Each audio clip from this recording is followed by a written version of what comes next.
I, 28F, never imagined I'd be in this situation, questioning everything about my life and the people I thought I could trust. To understand how I got here, I need to start from the beginning. I grew up in a small town where everyone knew each other. My parents, both teachers, raised my younger sister Eileen, 24F, and me with strong values of honesty and hard work. As the oldest, I always felt the pressure to be the perfect daughter. I excelled in school, participated in numerous extracurricular activities, and generally tried to make my parents proud. Eileen, on the other hand, was always more free-spirited and rebellious. Our childhood wasn't always easy. When I was 12 and Eileen was 8, our mom was diagnosed with breast cancer. The next 2 years were a blur of hospital visits, whispered conversations, and a constant state of worry. Thankfully, Mom recovered, but the experience changed our family dynamics. I became even more responsible, while Eileen seemed to push boundaries even further, perhaps as a way to cope with the stress we'd all been under. Despite our differences, Eileen and I were close growing up. We shared secrets, clothes, and dreams about our future. I always imagined us living in the same city, raising our kids together, and being each other's support system. How naive I was. Fast forward to 5 years ago. I had just finished my master's degree in marketing and landed my first real job at a local advertising agency. I was proud of my accomplishments but also felt the pressure to find a partner and settle down. That's when I met Ryan, 30M, at a local bookstore. I remember that day clearly. I was browsing the mystery section, looking for the latest John Grisham novel, when I accidentally bumped into Ryan. He was tall, with kind brown eyes and a warm smile. We started chatting about our favorite authors and ended up talking for hours over coffee. Ryan was charming, intelligent, and seemed genuinely interested in my thoughts and opinions. It felt like a breath of fresh air after a string of disappointing dates. We started dating, and everything felt perfect. Ryan was supportive of my career, got along well with my friends, and even managed to charm my usually skeptical parents. He was especially good with Eileen, who was going through a difficult phase at the time.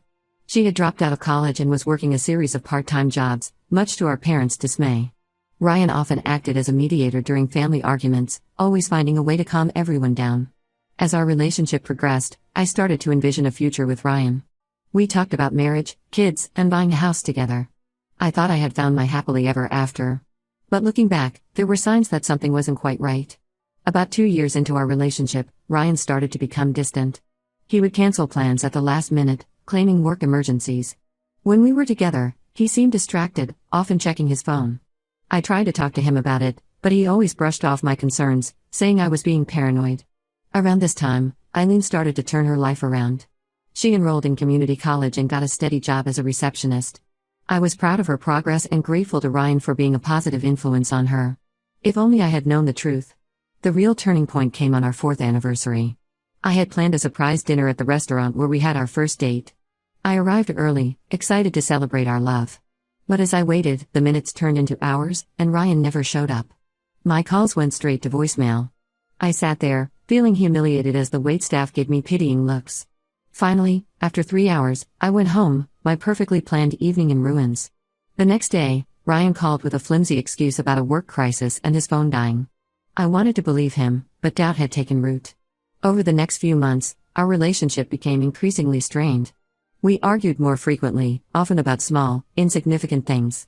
The spark we once had seemed to fade, replaced by tension and unspoken resentments. During this time, I also noticed changes in Eileen's behavior. She became withdrawn and avoided spending time with me. Whenever Ryan's name came up in conversation, she would quickly change the subject. I tried to talk to her about it, worried that she might be falling back into her old habits, but she always had an excuse to end the conversation. Last week, everything came crashing down. I had taken a half-day off work, hoping to surprise Ryan with a home-cooked meal and maybe rekindle some of the romance we'd lost. As I walked into our apartment, I heard muffled voices coming from the bedroom. My heart raced as I approached the door. When I opened it, I froze in shock. There, in our bed, were Ryan and Eileen. The scene is seared into my memory, the tangled sheets, the look of horror on their faces, the sick feeling in my stomach. What followed was a blur of shouting, tears, and accusations. Ryan tried to explain, saying it just happened and he never meant to hurt me. Eileen cried, begging for my forgiveness. I couldn't bear to look at either of them. I fled the apartment, not knowing where to go or what to do. I ended up at a nearby park, sitting on a bench for hours, trying to make sense of what had happened. How long had this been going on? How could the two people I trusted most in the world betray me like this? When I finally gathered the courage to call my parents, Their reaction made everything worse. Instead of offering support, they seemed more concerned about keeping the family together. My mom suggested we all sit down and talk it out, as if this was just a minor disagreement that could be resolved over dinner. My dad was more focused on how this would affect Eileen's progress than on how I was feeling. I've since moved out of the apartment and am staying with my best friend, Sarah. Ryan keeps calling and texting, asking for another chance. He claims it was a one-time mistake and that he loves me. Eileen has sent long, rambling messages explaining how sorry she is and how it will never happen again. My parents are pressuring me to forgive them both for the sake of family harmony. But how can I ever trust either of them again? How do I move forward from this betrayal? The two people I trusted most in the world have hurt me in the worst possible way. I feel like I'm drowning in a sea of emotions: anger, sadness, betrayal, and confusion. I've built my whole life around Ryan and my family. We had plans for the future: marriage, kids, a house in the suburbs. Now all of that has crumbled, and I'm left wondering if any of it was real. Did Ryan ever truly love me, or was I just a placeholder until he could be with Eileen? I'm also struggling with feelings of inadequacy. What does Eileen have that I don't? Is she prettier, funnier, more exciting? These thoughts keep swirling in my head, making it hard to sleep or concentrate at work. My friends tell me I should cut ties with both Ryan and Eileen, maybe even take a break from my family. But the thought of losing everyone I love terrifies me. At the same time, I don't know if I can ever look at them the same way again. I'm torn between my desire for justice and my fear of being alone. Part of me wants to forgive them just to stop feeling this pain, but another part knows I deserve better. I've always been the peacemaker in the family, the one who smooths things over. But this time, I don't think I can just let it go. I'm considering moving to a new city, starting fresh where no one knows me or my history. But is running away really the answer? Should I stay and confront this head-on? I'm worried that if I leave, I'll always be haunted by what happened. I guess I'm looking for advice, support, or just someone to tell me that it's going to be okay. How do I rebuild my life after such a massive betrayal? How do I learn to trust again? Am I wrong for not wanting to forgive them immediately? Any words of wisdom would be appreciated. Update 1: It's been a month since my last post, and I wanted to update you all on what's been happening. First, I want to thank everyone for their supportive comments and messages. Your words gave me the strength to stand up for myself during this difficult time. After much reflection and several sleepless nights, I decided to confront Ryan and Eileen one last time. I chose a neutral location, a quiet park near Sarah's place where I'd been staying. When we met, I was struck by how different they both looked. Ryan, usually so put together, seemed haggard with dark circles under his eyes and wrinkled clothes. Eileen couldn't stop fidgeting, her eyes darting around nervously. I started the conversation by telling them how deeply their betrayal had hurt me. I spoke about the trust I had placed in both of them and how they had shattered it. As I spoke, I felt a strange sense of calm, as if I was finally releasing all the pain and anger I'd been holding inside. Ryan broke down in tears, begging for forgiveness. He claimed that what happened with Eileen was a one-time mistake, fueled by alcohol and poor judgment. He talked about how stressed he'd been at work, how he felt disconnected from me, and how Eileen had just been there to listen. I listened to his excuses, feeling a mix of pity and disgust. Then Eileen dropped a bombshell. With tears streaming down her face, she revealed that their affair had been going on for over a year. She said she couldn't live with the guilt anymore and wanted to come clean. Ryan's face turned pale as Eileen spoke, and I realized he had been lying to me yet again. Eileen went on to explain how it started. Apparently, a year ago, when I was out of town for a work conference, Ryan had come over to our parents' house to help Eileen move some furniture. They had a few drinks, started talking about their problems, and one thing led to another. What was supposed to be a one-time mistake turned into regular secret meetings and lies. The revelation hit me hard, but strangely, I felt a sense of clarity. All the little inconsistencies and doubts I had pushed aside over the past year suddenly made sense: the cancelled plans, the secretive phone calls, the way Eileen would avoid me. I thanked Eileen for her honesty, even though it came too late. Ryan tried to salvage the situation, promising to go to couples counseling and do whatever it took to win back my trust. He talked about our history together, the plans we had made, and how he couldn't imagine his life without me. But as I looked at him, I realized that the man I loved no longer existed. Perhaps he never did. I told them both that while I appreciated their apologies, I couldn't continue to have either of them in my life. The trust was broken beyond repair, and I needed to focus on healing myself. Eileen tried to argue, bringing up our shared childhood and the bond we had as sisters. But I stood firm, telling her that she had chosen Ryan over that bond, and now she had to live with the consequences. After our meeting, I went back to our parents' house to talk to them. I hadn't been there since everything happened, and walking into my childhood home felt strange and uncomfortable. I sat them down and explained my decision to cut ties with Ryan and Eileen, at least for now. To my surprise, my mom burst into tears and confessed that she had known about the affair for months. She said she didn't tell me because she hoped it would blow over and didn't want to hurt me. She also admitted to being afraid that if she told me, I would cut ties with the family, and she couldn't bear the thought of losing her daughter. This revelation shook me to my core. I felt betrayed not just by my sister and boyfriend, but by my own mother. My dad seemed just as shocked as I was, leading to a huge argument between my parents. I sat there, watching as my family fell apart, feeling oddly detached from it all. Amidst all this chaos, I made a decision. A few months ago, I had been approached by a headhunter about a job opportunity in another state. At the time, I had dismissed it, not wanting to leave my life and family behind. Now, it seemed like exactly what I needed. I called the headhunter back and found out the position was still open. After a whirlwind of interviews and negotiations, I accepted the job offer. It's a great opportunity for my career, a step up in both responsibility and salary. But more importantly, it's a chance for a fresh start away from all this drama. I'm scared about moving to a new place where I don't know anyone, but I'm also excited about the possibilities. I've realized that I need to focus on myself and my own happiness instead of trying to please everyone else.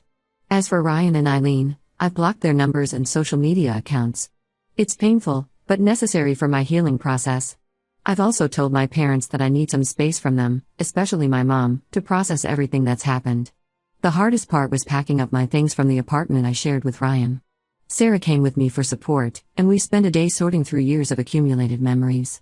Each photo, each shared possession felt like a reminder of the life I thought I would have.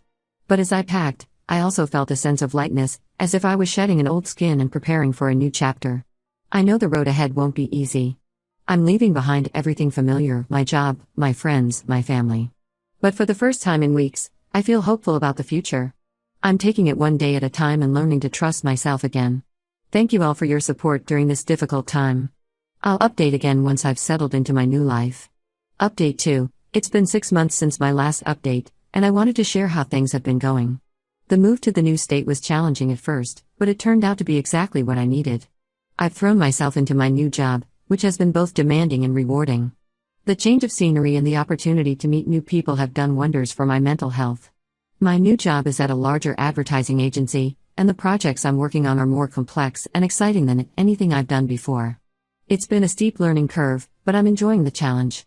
My colleagues have been welcoming, and I'm slowly starting to feel like part of the team. Living in a new city has been an adventure. I've been exploring different neighborhoods, trying out local restaurants, and even took a cooking class. It's liberating to walk down the street and know that no one knows my history or the drama I left behind. About 2 months after I moved, I received an unexpected email from Ryan. My heart raced when I saw his name in my inbox, and for a moment, I considered deleting it without reading. But curiosity got the better of me. In the email, Ryan informed me that Eileen was pregnant, and he was pretty sure he was the father. He said he felt I deserved to know and apologized again for all the pain he caused. He also mentioned that he and Eileen were trying to make things work for the baby's sake. I didn't respond to the email, but it did bring up a lot of emotions I thought I had dealt with. I spent the next few days oscillating between anger, sadness, and a strange sense of relief that I was no longer part of that mess. A week later, my dad called. He told me that my mom had moved out and they were separating. Apparently, the revelation of her keeping Eileen and Ryan's affair a secret had caused irreparable damage to their relationship. He also mentioned that Eileen had moved back home and was struggling with the pregnancy.